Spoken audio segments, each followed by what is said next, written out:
I just finished Pokemon Snap this weekend, and I gotta be honest, the lore did not disappoint. I have so many theories that I want to share on this channel, but to start, we're going to talk about how this game fits into the established Pokemon timeline. Specifically, I'm going to talk about the history of this particular timeline, as well as when the actual game takes place. This video is going to have spoilers for Pokemon Snap, so if you don't want that spoiled, save this video to your watch later and come back when you're done. Everybody good? Okay, in case you haven't been playing Pokemon since Gen 1, Pokemon games exist in a multiverse. Every copy of every game is like a branch off the Pokemon timeline. These changes are caused by players making different choices in the game, like what gender they want their character to be or what starter they choose. However, there are some branching events that occur across timelines. For example, there's the Mega Evolution and non-Mega Evolution timeline. These timelines hinge on one crucial detail. Does Mega Evolution exist in this universe or not? If it does, it affects other situations like Rayquaza's ability to stop a meteor from destroying Hoenn. But more on meteors later. The point is, we can use these major branching events in the timeline to learn more about the history of the universe in Pokemon Snap. The first and most obvious thing to see is if the game occurs in the Mega Evolution timeline. It's pretty clear from the lack of Megas entirely that this game takes place in the non-Mega Evolution timeline. That in itself isn't groundbreaking news. I mean, Pokemon Sword and Shield were also in the non-Mega Evolution timeline. But this is the first Pokemon game in this timeline where Xerneas plays a major role in the story. The only other game where Xerneas is important to the story is Pokemon X, which takes place in the Mega Evolution timeline. So in the timeline of Pokemon Snap,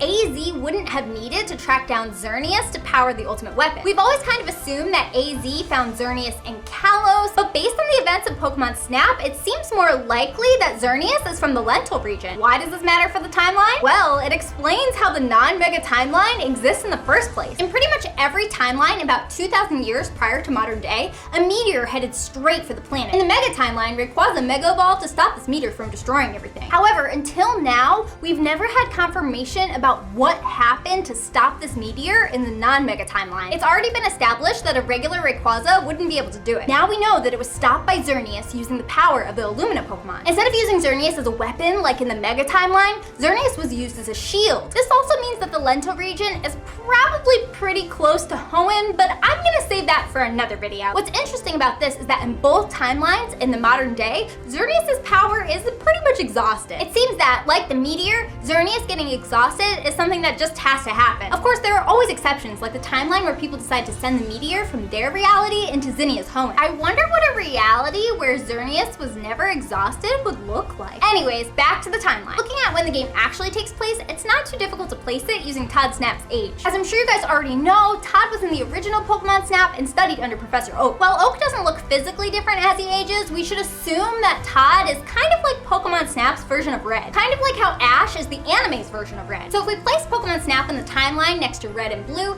and Todd is a teenager in the sequel, then the new Pokemon Snap must take place right around the time of Sun and Moon. Cool, right? Let me know if you have any thoughts about how Pokemon Snap fits in the timeline. I have so many theories about this game, so make sure you're subscribed so you don't miss them. For sneak peeks of upcoming videos, you can also follow me on Instagram at KaylaCapsule. Bye!